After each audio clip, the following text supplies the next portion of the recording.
orang yang benar-benar luar biasa dalam arti apa? Mencapai sesuatu yang prestasi yang dahsyat lebih dari adanya. Nah itu fatubal lil ghuraba yang benar. Jadi apa? Orang yang mencapai prestasi yang dahsyat, yang luar biasa. Maka yang disebut beruntunglah orang-orang yang asing, beruntunglah fatubal lil ghuraba adalah siapa? Orang-orang yang mencapai prestasi luar biasa. Jadi ketika kita sebagai umat Islam itu bukan kemudian hanya sekedar umat Islam saja, tetapi disebutkan kan panggilannya jelas. Kuntum khairon umat. Kamu adalah umat terbaik. Nah, maka fatubal lil ghuraba itu satu garis dengan kula panjenengan sami bagaimana menjadi umat yang terbaik. Pertanyaanipun, kula jenengan sami niku kira-kira sudah jadi umat terbaik atau belum? Kedua, kalau jenengan sami punya formula, punya cara menjadi umat terbaik atau tidak. Ini kan harus menjadi semangat kalau jenengan sami. Kalau belum, berarti kan kita harus semangat untuk berubah. Nah, terus ini kita catatannya adalah bagaimana sungguh beruntung. Karena apa? Nek kalau jenengan sami efrek rata-rata podo karo kancane, itu tidak akan menjadi orang asing dan tidak akan mencapai prestasi luar biasa dan tidak akan beruntung, Pak. Podo-podo nyambut gawe, gaji sebulannya 3 juta, 4 juta. Sami efrek koncone 4 juta, enteng se 4 juta entek setengah sasi, enteng se entek seminggu dan sebagainya, harus ngebon dan sebagainya. Tetapi jadi dia di lembaga pekerjaan yang sama, dia mencapai prestasi luar biasa, dia punya benefit nilai tambah, kemudian punya income tambahan. Contoh seorang guru misalkan. Seorang guru itu agar bisa menjadi fatubal lil ghuraba di samping ngajar, di samping ngulang. Bisa Bapak Ibu. Dia menulis akan menjadi catatan tersendiri karena dia punya branding baru. Kemarin ketemu teman saya yang tinggal di Kudus, beliau trainer juga, habis ngajar dosen-dosen Unimus, Pak. Ngajar bagaimana dosen-dosen itu menjadi penulis juga. Ini dosen pun tidak semuanya penulis, Pak. Ngajar atau kemudian aktif di media sosial, menulis itu. Akhirnya optimasi sekarang ada satu dosen itu yang optimasi dari tulisan-tulisannya itu sudah setara dengan gajinya. Berarti dia tidak mengurangi jam ngajar dia, tetapi dia punya sisi pembeda. Itu fatubal lil ghuraba. Artinya kalau jenazah harus punya semangat yang berbeda itu.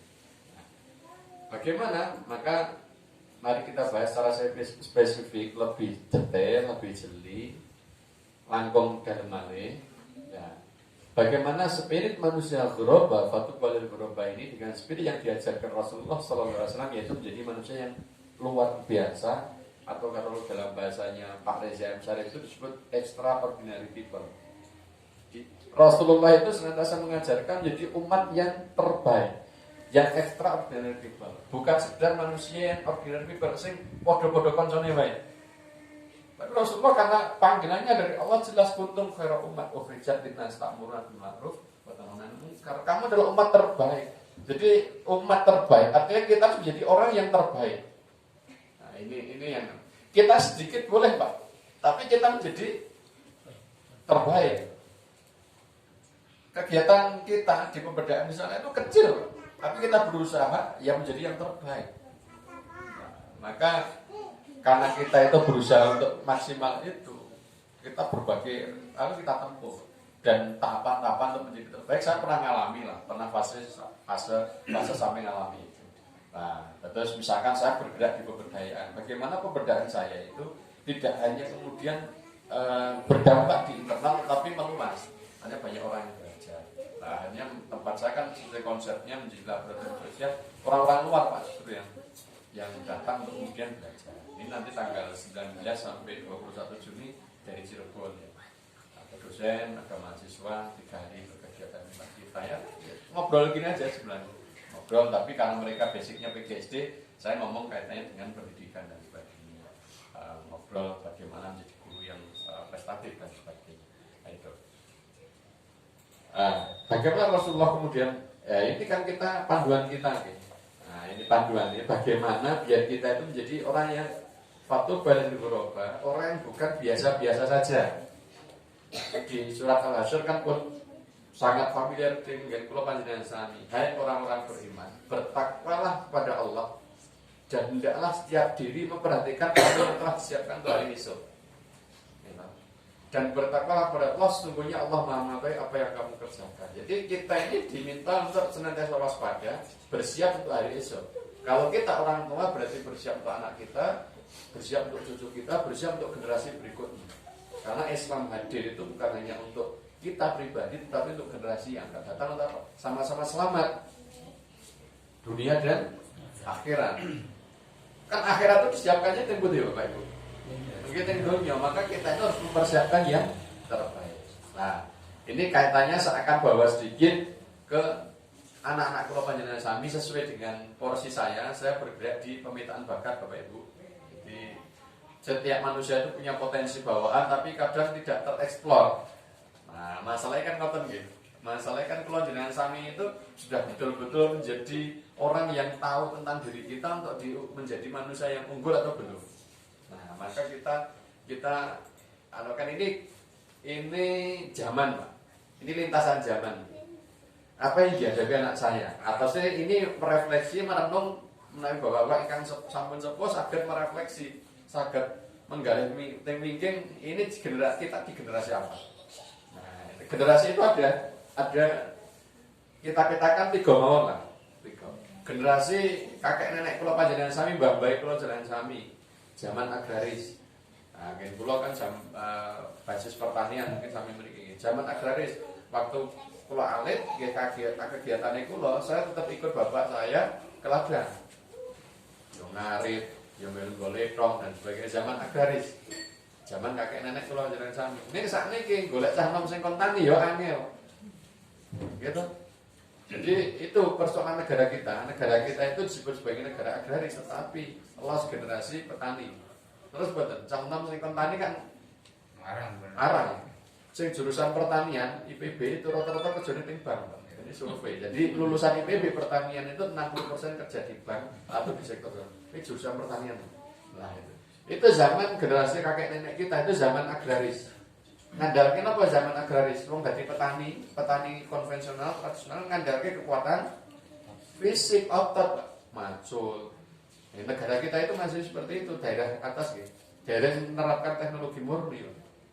Itu masih macul, masih kekuatan fisik. Hasilnya gimana? Apakah akan maksimal? Nggih maksimal sesuai dengan porsi masyarakatnya yang memang betul-betul sejahtera, tapi ini biasa-biasa saja. Beda dengan kita negara misalkan Jepang itu, pertanian itu sudah apa yang nggak drone mas ya, badan drone. Lahan sekian hektar itu cukup dikelola 1 orang cukup Pak. Hanya pulau jangan sampai di lahan, jangankan hektaran gitu. Berapa petak nonton diopeni dhewe boyore wis bongkok ya kan gitu. Openi kembang pirangan ya kan dhewe repot repot. Karena apa kita belum mengembangkan teknologi. Itu zaman Pak. Generasi kakek nenek kita. Kalau kita masih seperti itu, boleh kita tetap di pertanian, tapi harus tetap di era agraris, tapi tetap sudah memanfaatkan era teknologi. Karena zamannya pun benten. Saat ini kan golek wong buruh macul kan pun kangelan. Kangelan pernah Mas? Angel golek buruh macul. Nggih, kultivator gen kula niku dusune gen kula desa niku wong buruh macul cuma 2 orang, Pak. Dan itu lebih sejahtera dibanding petani. Karena dia bayaran pasti Pak. Payu terus. Macul golek tok, payu terus Pak. Mungkin kalau guru yang masih honorer hasilnya tinggi. Sama petaninya aja tinggi dia karena petani kadang hasilnya apik, payune amble. Nah dia kan tetap bayaran. Tapi ada masa ausnya. Wis boyokan wis umur 70 ya boyo macul terus kan nggih mboten. Ada masa ausnya. Ini generasi kakek nenek kita termasuk mungkin generasi kita yang pola pikirnya tasnya pola pikir zaman dulu. Tidak adaptif terhadap perubahan zaman. Buatan sakit adaptasi dengan perubahan zaman.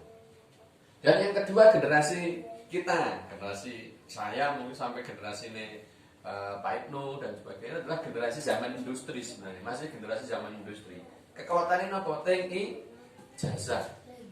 Nek riyen tiyang sepuh niku aja kaya bapak, aja kaya simbo. Sekolah sing pinter, sok nek kerja ben belano, nggih.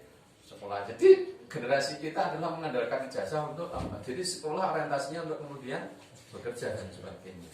Nah ini generasi kedua. Nah ini pergeseran saat ini yang disebut generasi Z Pak, anak milenial. Kalau jenengan sami niku repot Pak. Wis ora milenial nih Kesan zaman milenial, nek ndak adaptif ini kan rada beda Pak. Zaman kula dengan Alit, saya dengan Pak Ibnu mungkin kan belum mengenal namanya teknologi handphone dan sebagainya. Saat ini kan kula kalau anak kula pun kalah ya. Gunakan kecepatan. Jadi kok iso main game iki. Nah, itu kan gagal. Kalah beneran ya, Pak. Terus betul. Nonton itu kita kalah. Belajarnya mereka sangat cepat. Kalau gak ada rencang Gemawang niku sejak kecil itu bisa bahasa Inggris dan bahasa Arab. Orang usah diajari. Sinarnya buka niku, Pak. Kon ngomong Jawa malah ngel. Gurune YouTube. Nah itu kecepatan teknologi. Nah maka generasi kita Pak, sebenarnya generasi masa depan yang akan menjadi fatubar itu adalah kita akan menyiapkan generasi di bawah kita Pak, yaitu generasi yang bisa mengekspresikan bakat. Karena apa? Sekarang itu banyak pekerjaan sih kalau jenengan sami itu tidak pernah dibayarkan. Kita bocah ini ngomong terus mana ke hasilnya gue akeh timbang kalau jenengan sami. Ada anak Salatiga yang kembar itu kan yang pernah viral mau kuliah di salah satu kampus di Jawa Tengah ditolak itu karena apa? Wah ini engineering itu. Tapi di luar negeri kan luar biasa Pak. Itu sampai disuruh zoni tetangga-tetangganya. Ini tuyul kok piye. Sampai disuruh zoni Pak. Karena apa? Hasilnya itu dia mungkin sekali job itu hasilnya bisa puluhan juta. Niki bocah mau neng omah wae kok bisa tuku mobil, sumbangan omah, soalnya itu disuruh zoni tetangga-tetangganya. Aku yole kakek bener niku to. Lah itu. Punya teman juga terapi. Kerjanya mau neng omah. Ternyata dia itu menyiapkan tulisan untuk orang-orang luar negeri. Sekali job dia dibayar dengan dolar. Orang Bawen ini ada juga yang dia itu desainer tapi khusus jobnya Eropa Amerika. Manggone teng Bawen, oh mboten usah teng luar negeri. Bayarnya